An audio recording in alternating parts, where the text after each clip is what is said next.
بسم اللہ الرحمن الرحیم۔ السلام علیکم۔ روزانہ واقعات سننے کے لیے اس چینل کو سبسکرائب کریں۔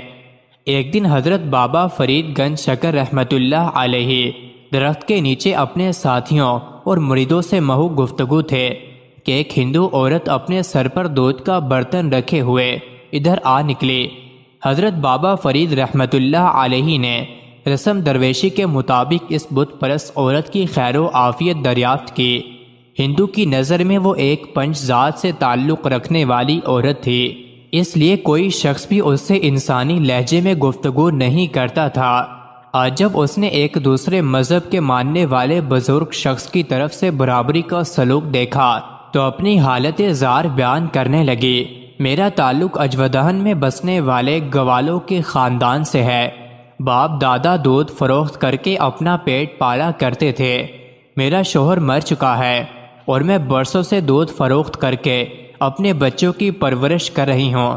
پہلے زندگی پرسکون تھی، مگر کچھ دنوں سے ایک عجیب و غریب مصیبت کا شکار ہوں۔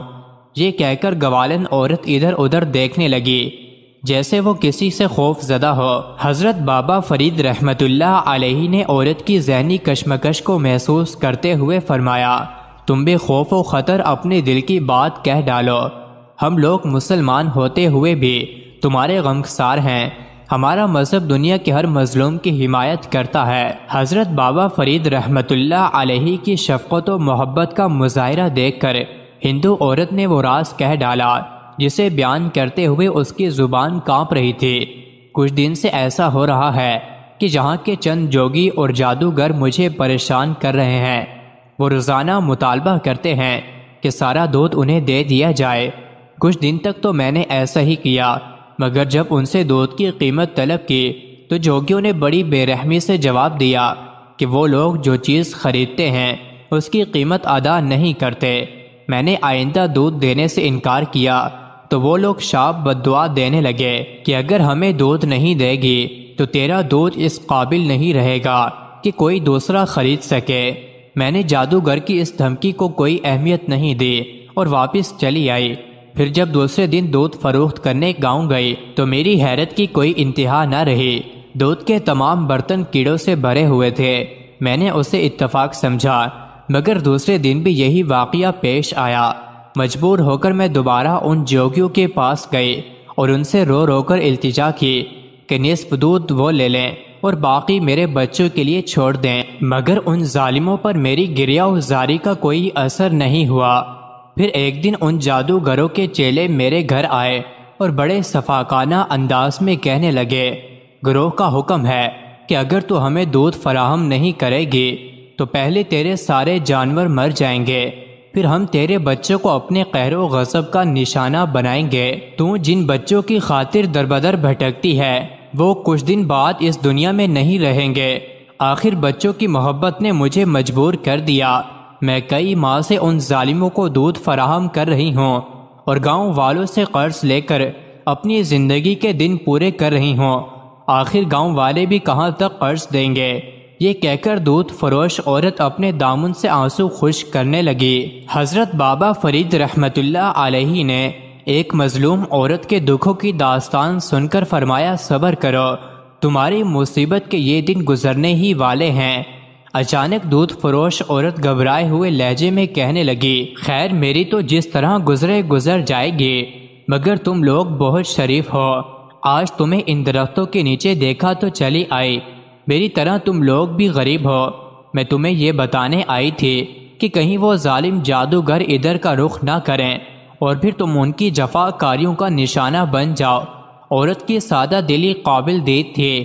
وہ اپنی پریشانیوں کو بھول کر درویشوں کو جادوگروں کے ممکنہ اقدام سے بچانے آئی تھی۔ حضرت بابا فرید رحمۃ اللہ علیہ اس دودھ فروش عورت کے خلوص سے بہت زیادہ متاثر ہوئے اور فرمانے لگے، تم ایک سادہ دل عورت ہو، ہم فقیر ان بے نوا تمہارے اس خلوص کو ہمیشہ یاد رکھیں گے۔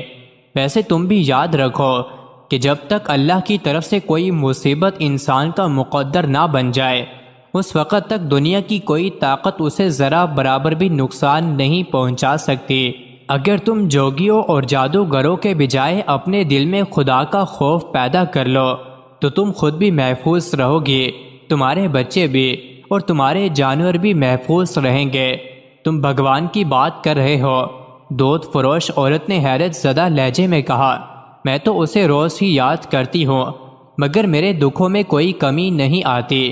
تم جس بھگوان کی پوجا کرتی ہو وہ تو خود ایک بے جان مجسمہ ہے جو اپنی جگہ جنبش بھی نہیں کر سکتا۔ وہ کسی انسان کے کیا کام آئے گا؟ میں جس خدا کی بات کر رہا ہوں وہ اپنی ذات میں تنہا ہے، کوئی اس کا شریک نہیں، اور اس قدر قدرت والا ہے کہ ساری دنیا کے انسان مل کر بھی اس کے فیصلے کو تبدیل نہیں کر سکتے۔ تم اسی خدا کو پکارو، وہ تمہیں ان دو چار شرپسند جوگیوں سے نہیں، دنیا بھر کے ستم گروں سے نجات دے گا۔ ابھی حضرت بابا فرید رحمت اللہ علیہ اس ہندو عورت سے یہ گفتگو کر ہی رہے تھے کہ سامنے سے عجیب حلیے کے لوگ آتے ہوئے نظر آئے۔ جیسے ہی آنے والوں پر عورت کی نظر پڑی، وہ دہشت زدہ ہو کر حضرت بابا فرید رحمت اللہ علیہ سے کہنے لگی، یہ انہی جادوگروں کے چیلے ہیں۔ آج مجھے تمہارے پاس کچھ دیر ہو گئی تو یہ میری تلاش میں یہاں تک آ پہنچے۔ حضرت بابا فرید رحمت اللہ علیہ نے عورت کو خوف زدہ دیکھ کر فرمایا، تم میری مہمان ہو، اس لیے تمہیں ہراساں ہونے کی ضرورت نہیں، میں خود ان لوگوں کو جواب دے دوں گا۔ جادوگروں کی چیلے نے آتے ہی غیظ و غضب کا مظاہرہ کیا اور قہرناک لہجے میں عورت سے کہنے لگے، تو یہاں آرام سے بیٹھی باتیں کر رہی ہے اور گروجی دودھ کا انتظار کر رہے ہیں، آج تیری خیر نہیں، اسے میں نے روک لیا تھا۔ حضرت بابا فرید رحمت اللہ علیہ نے جوگیوں کو مخاطب کرتے ہوئے فرمایا، تم بھی بیٹھو۔ ابھی فضا میں ایک مرد خدا کے الفاظ کی گونج باقی تھی کہ جوگیوں پر سکتہ طاری ہو گیا اور وہ اس طرح زمین پر بیٹھ گئے جیسے کسی غیبی ہاتھ نے انہیں زنجیریں پہنا دی ہوں۔ کچھ دیر بعد جوگیوں کی دوسری ٹولی آئی۔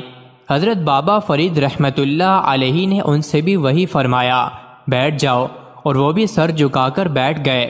الغرض گرو نے اپنے تمام چیلوں کو بھیجا اور وہ سب کے سب اس طرح بابا فرید رحمت اللہ علیہ کے سامنے سر جھکا کر بیٹھ گئے جیسے انہیں کسی طاقتور مقناطیس نے جکڑ لیا ہو۔ آخر میں جوگیوں کا گروہ اپنے چیلوں کو ڈھونڈتا ہوا ادھر آ نکلا۔ تم لوگ یہاں کیا کر رہے ہو؟ گرو نے غضب ناک ہو کر اپنے شاگردوں کی طرف دیکھا۔ انہیں میں نے قید کر لیا ہے، اب یہ کہیں نہیں جا سکتے۔ حضرت بابا فرید رحمت اللہ علیہ نے فرمایا، کون ہے اس دنیا میں جو میرے چیلوں کو قید کر سکے؟ گرو نے انتہائی غرور و تکبر کا مظاہرہ کرتے ہوئے کہا اور پھر بلند آواز میں اپنے منتر پڑھنے لگا، اب تیرا کوئی منتر نہیں چلے گا۔ حضرت بابا فرید رحمت اللہ علیہ نے فرمایا، کفر کے دن پورے ہو چکے۔ گرو پر ہذیانی کیفیت طاری ہو گئی، وہ چیخ چیخ کر منتر پڑھنے لگا، بدی کی تمام طاقتوں کو پکارتا رہا، مگر آج کوئی اس کا مددگار نہیں تھا۔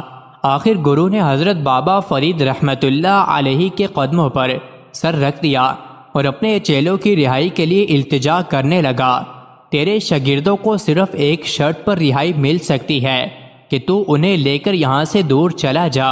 حضرت بابا فرید رحمت اللہ علیہ نے پرجلال لہجے میں فرمایا، اگر آئندہ تو نے مخلوق خدا کو تنگ کیا تو پھر تجھ پر خدا کی زمین تنگ ہو جائے گی۔